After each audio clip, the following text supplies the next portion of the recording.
News కి స్వాగతం. ఇప్పుడే అందిన వార్త. టీడీపీ టాప్ నేత దారుణ హత్య, తీవ్ర దిగ్భ్రాంతిలో సీఎం.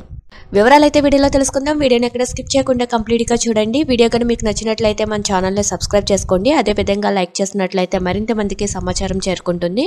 ఇంకా లేట్ చేయకుండా వివరాల్లోకి అయితే వెళ్ళిపోదాం. కర్నూలులోని టీడీపీ నేత సంజన్న దారుణ హత్యకు గురయ్యారు. గతంలో ఆయన వైసీపీలో పనిచేశారు. అయితే రామాంజనేయులు సంజయ్ కుటుంబం మధ్య ఏళ్లుగా వివాదాలు కొనసాగాయి.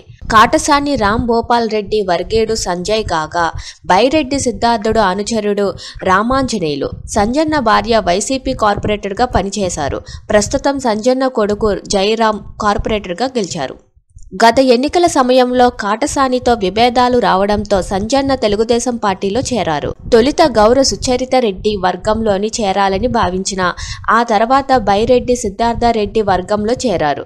అయితే సంజన్న రోజు మాదిరిగానే శుక్రవారం రాత్రి 9 గంటలకు గుడికల్లు మెడిటేషన్ సెంటర్కు వెళ్లారు.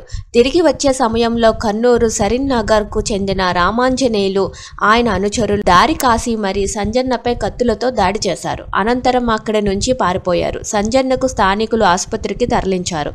అయితే ఆసుపత్రిలో చికిత్స పొందుతూ సంజన్న మృతి చెందారు. దీంతో పోలీసులు అప్రమత్తమయ్యారు. సరిన్ నగర్లోని పికెటింగ్ ఏర్పాటు చేశారు.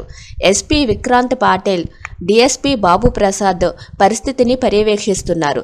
సరిన్ నగర్లో ఎలాంటి ఉద్రిక్తతలు చోటు చేసుకోకుండా పటిష్ట చర్యలు చేపట్టారు.